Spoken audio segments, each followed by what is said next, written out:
ভিডিওটিতে ক্লিক করার জন্য সকলকে জানাই আন্তরিক প্রীতি শুভেচ্ছা ও অভিনন্দন। আজকে আমার ভিডিও টপিক হলো রচনা। যারা কলেজ ফার্স্ট সেমিস্টারে উঠেছো, তোমাদের যে রচনা আছে সেই রচনা নিয়ে আজকে আমার ভিডিওটি। আমি আজকে রচনা নিয়ে আলোচনা করি স্বামী বিবেকানন্দের রচনা। চলো শুরু করা যাক আজকের ভিডিও।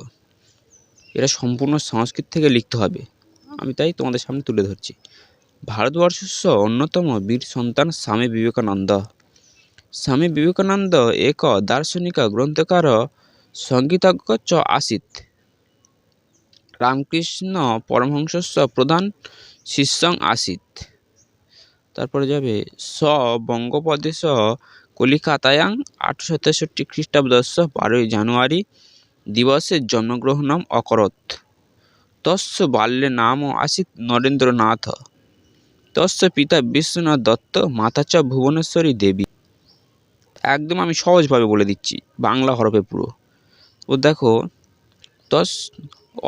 তস্য গুরো আসিত পরমহংস শ্রী রামকৃষ্ণ সন্ন্যাস গ্রহণাৎ অনন্তর স স্বামী বিবেকানন্দ ইতি নামনা সমগ্র বিশ্বে পরিচিত অভবৎ।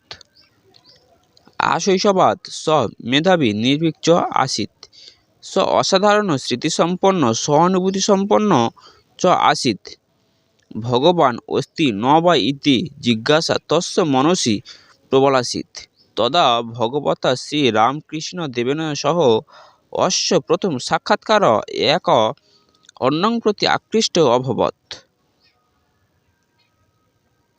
1893 খ্রিস্টাব্দে আমেরিকায় চিকাগো বিশ্ব ধর্ম সম্মেলনে সনাতন হিন্দু ধর্মস্য মহিমাং প্রচারিতবান। তস্য মনোহরা আকৃতি মধুরবাক সর্বান বিস্ময়তি স্ম। অস্য সম্মেলনে হিন্দু ধর্মস্য শ্রেষ্ঠত্বং তেন প্রতিষ্ঠাপিতম। ততঃ স বিশ্ববিখ্যাত অভবৎ। বিবেকানন্দ বেলুড়মঠস্য রামকৃষ্ণ মিশনস্য চ প্রতিষ্ঠাতা আসিত। জনসেবার্থম অস্য সংঘস্য প্রতিষ্ঠাতা। তৎ অবধি অয়ং সংঘ জনকল্যাণে নিয়োজিত। স্বামী বিবেকানন্দ সর্বদা শিক্ষা প্রসারণায় ধর্মস্য কুসংস্কার মুক্তি করণায় সচেষ্ট আসিত। ভগিনী নিবেদিতা আসিত তস্য অন্যতমা শিষ্যা। জগতি বেদান্ত দর্শনস্য যোগদর্শনস্য চ প্রচারকার্যে স আসিত অগ্রগণ্য। বিবেকানন্দ যুব সমাজস্য আদর্শ স্বরূপ। স অদ্যাপি সর্বৈ পূজ্যতে প্রণম্যতে চ। অস্য কর্মবীরস্য 1902 খ্রিস্টাব্দে জীবনাবসান অভবৎ। নবীন রূপেণ ভারতীয় ধর্মস্য প্রতিষ্ঠাতা রূপেণ তস্য নাম চিরতিষ্ঠেৎ।